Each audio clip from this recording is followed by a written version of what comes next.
नमस्कार, राधे राधे, हर हर महादेव। मैं आपका आचार्य देव। ब्रह्मांड में नक्षत्र परिवर्तन हो रहा है गुरुदेव का। गुरु सबके जीवन में बहुत महत्वपूर्ण रोल अदा करते हैं। बचपने से लेकर अंत तक हमें गुरु की आवश्यकता होती है और आध्यात्म के पथ पे तो बिना गुरु के 2 कदम चलना भी संभव नहीं है। जीवन के श्रेष्ठ कार्य जब भी आप करते हैं तो आपको एक श्रेष्ठ गुरु की आवश्यकता है। आप विश्व के श्रेष्ठ धनुर्धर बनना है तो द्रोणाचार्य की आवश्यकता है। विश्व विजय प्राप्त करना है तो भगवान कृष्ण की आवश्यकता है। तो आपके जीवन में आध्यात्म और संसार दोनों दृष्टिकोण से जो आपके गुरु हैं, गुरुदेव बृहस्पति, वो जा रहे हैं मंगल के नक्षत्र में जिसका नाम है मृगशिरा।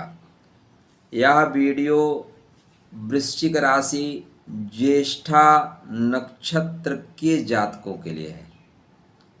वृश्चिक राशि में 3 नक्षत्र चलते हैं, ठीक है। तो हमने अनुराधा पे वीडियो पहले प्रदान किया, अभी ज्येष्ठा पे दे रहा हूँ। आने वाले टाइम में अगर समय मिलता है तो और नक्षत्रों पे मैं आपको डिटेल जानकारी दूंगा। तो ज्येष्ठा इंद्र की शक्ति को लेकर चलने वाला नक्षत्र है। इंद्राग्नि है इसके अंदर। ज्येष्ठा थोड़ा व्यथित है।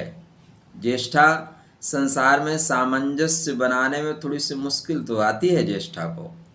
अनुराधा किसी तरह से रोग आके अपना काम चला लेता, लेकिन ज्येष्ठा मानता नहीं। ज्येष्ठा हार नहीं मानूंगा और हार भी ठानूंगा, ठीक है। ऐसा नहीं है कि सब कुछ बहुत शांति के ढंग से हम सुन लेंगे, देख लेंगे। जैसे जवाब चाहोगे वैसे पलट के जवाब देंगे। तो पलट कर जवाब देने की क्षमता ज्येष्ठा नक्षत्र में बहुत ज़्यादा होती है। तो चर्चा आरंभ करें उससे पहले विनम्र अनुरोध है, भाई इस तरह का वीडियो आपको अन्यत्र कहीं यूट्यूब जगत में मिलता है, आप मेरे चैनल को अनसब्सक्राइब करके उनके चैनल को सब्सक्राइब कर लो। किंतु यदि नहीं मिलता तो नहीं सब्सक्राइब किए हो तो सब्सक्राइब कर लो। फिर आप में अगर नहीं करोगे तो आप में और सेकुलर में कोई अंतर नहीं है। दूसरा, अगर पसंद वीडियो समझ में आता है, पसंद नहीं समझ में आता है तो लाइक करना, नहीं समझ में आता छोड़ देना, ठीक है मित्र। ज्येष्ठा में, ज्येष्ठा बड़प्पन का है, ज्येष्ठा आगे बढ़ के काम करने का है। आप ज्येष्ठ हैं, आप बड़े हैं, इसलिए कि आप जिम्मेदारियों में खड़े हैं। ऐसे गुरु महाराज आपके जा रहे हैं 7वें घर में, 7वें घर में ही हैं। वो जा रहे हैं मंगल के मृगशिरा नक्षत्र में। मृगशिरा की बात कर लेते हैं। मृग मतलब हिरण, सिर मतलब सिर, सिंपल सा थाट है। तो भाई बहुत हिरण बनोगे। तो मृगशिरा पे ही, मृगशिरा में ब्रह्मा जी हिरण बने थे और बाद में आर्द्रा में भगवान शिव ने एक मुंडी काट दिया। 4 मुंडी उनके पास थी, आपके पास तो एक ही मुंडी है। तो बहुत ज़्यादा हिरण ना बनना, हिरण बनने की कोशिश करोगे तो मुंडी कट जाएगी। सिंपल सा उदाहरण के साथ ये आपके लिए लेसन है।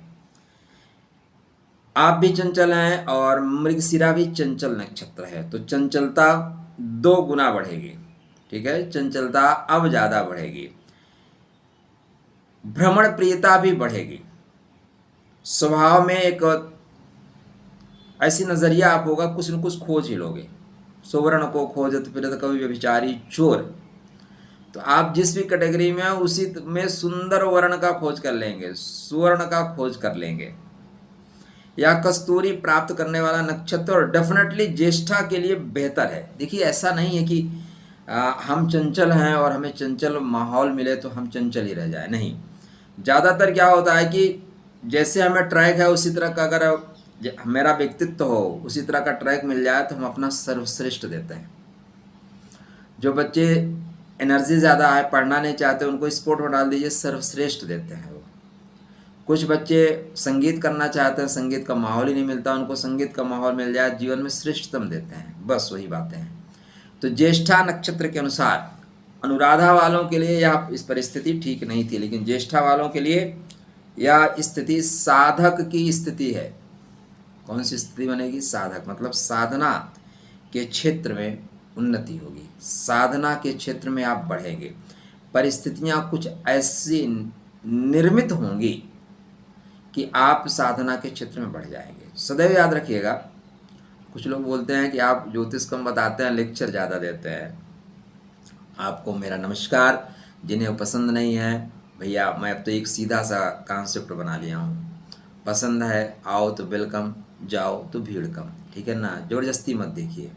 जरूरी नहीं मित्र, अगर मैं आप में जितने लोग कमेंट कहते हैं ना उस उनके अनुसार बदलना शुरू करूँ ना, कल का कहीं रहूँगा ही नहीं। इतना आप लोग बदल दोगे।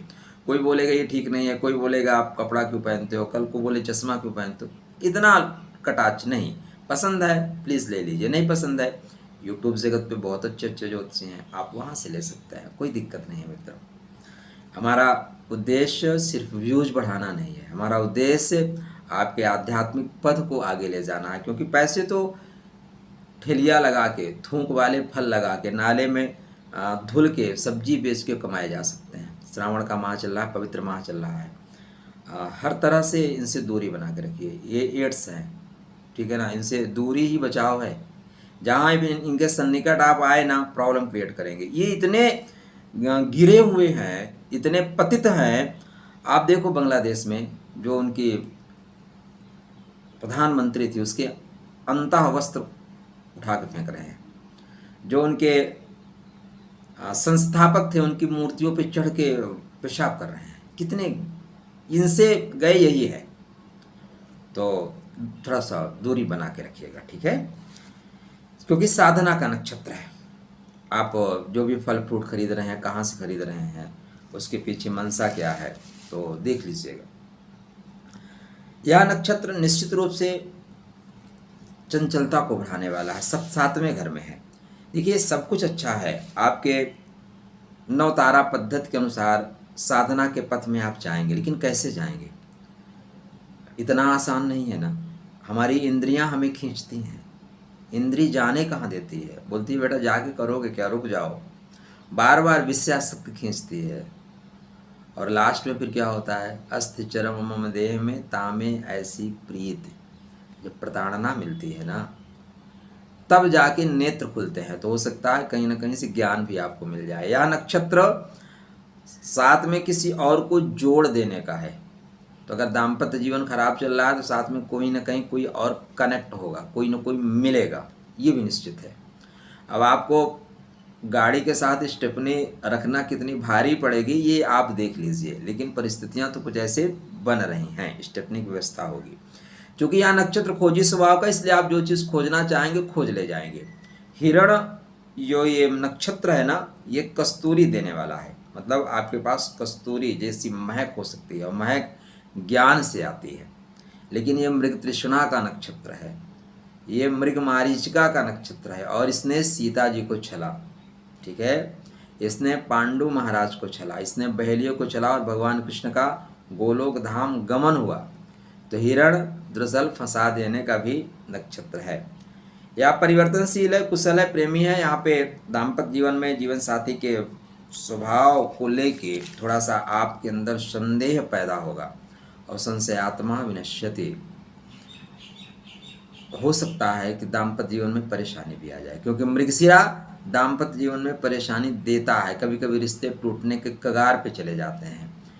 फायदा क्या होगा, फायदा होगा कि व्यापार में आपकी गति बढ़ेगी। आप प्रॉपर्टी से रिलेटेड सारे काम कर रहे हैं, वाहन से रिलेटेड, मतलब जो एक जगह से सामान दूसरी जगह आ जा रहा है, पथ निर्माण, पुल निर्माण, अनुसंधान, खोज, अच्छी बुक लिखना चाहते हैं लिखिए, इसमें आप लिख पाएंगे। रोमांटिक गीत, रोमांटिक उपन्यास, इस तरह की चीज़ें लिखना चाहते हैं लिख पाएंगे। देखिएगा हमारे साइंटिस्ट बहुत अच्छा करेंगे, इसमें खोज के चीज़ें ला के देंगे। तो आपके लिए एक बेहतर अवसर है, आप चाहे आध्यात्मिक के क्षेत्र में है, चाहे भौतिक जगत के क्षेत्र में है, चाहे आर्थिक जगत क्षेत्र में है, दोनों क्षेत्रों में आप डेफिनेटली लाभ प्राप्त कर रहे हैं। जीवन साथी को खोज रहे हैं, जीवन से जीवन को खोज रहे हैं, जीवन को खोज रहे हैं, तो बेहतरीन परिस्थिति है। सिर्फ एक ही चीज़ है कि चंचलता ज़्यादा बढ़ेगी, और चंचलता परेशानी का सबब होती है। एक रेखा जो होती है ना, बहुत महत्वपूर्ण होती है। सीता जी ने क्या गलती की, लक्ष्मण जी के द्वारा खींची हुई रेखा का अतिक्रमण किया। जब भी हम सीमा रेखा का या कोई भी जीवन में रेखाएं है ना, उसका अतिक्रमण करते हैं, तो उसका जो परिणाम होता है ना, वो बहुत भयावह होता है। तो आपके दाम्पत्य जीवन की जो पतली सी रेखा है, विश्वास की रेखा, उसका अतिक्रमण मत करिएगा। नहीं तो परिस्थितियां भयावह होगी। आर्थिक रूप से देखें तो व्यापारिक दृष्टिकोण से बहुत अच्छा है, व्यापार डेफिनेटली आपका बढ़ेगा, जॉब की संभावनाएं डेफिनेटली बढ़ेंगी, व्यवसाय में आपकी गति होगी। यद्यपि नक्षत्र चंचलता का है, लेकिन छात्रों के लिए भी निश्चित रूप से अनुसंधान में, शोध में, खोज में आगे बढ़ने का है। श्रेष्ठ लाभ ज्येष्ठा वालों को मिलेगा। सिर्फ और सिर्फ एक ही चीज़ पे नुकसान आ रहा है, गाड़ी के साथ स्टेपनी ज़बरदस्ती चिपक रही है। कभी कभी आप चाहें या ना चाहें, आज का परिवेश बदल गया है। लोग आपका ओरा ऐसा होता है, आपका व्यक्तित्व ऐसा होता है, लोग खींच के आते हैं। भाई दीपक जलता है तो दीपक पतंगों से थोड़ी ना कहता है कि आओ कूद के मर जाओ, ठीक है ना, लेकिन पतंगे कूदते हैं और कूद के मर जाते हैं। तो ऐसी परिस्थितियां बनती हैं। शुभ फल प्राप्त करने के लिए आप जो है गुरु के मंत्रों का जाप करना, भगवान शिव के मंत्रों का जाप करना, मर्यादा पुरुषोत्तम भगवान राम के मंत्रों का जाप करना, श्रेष्ठ फल मिलेगा। कृष्णाय वासुदेवाय हरे परमात्मने प्रणतः क्लेशनाशाय गोविंदाय नमो नमः। इस मंत्र का जाप करते रहिए, परमात्मा सब अच्छा करेंगे आपके लिए। राधे राधे।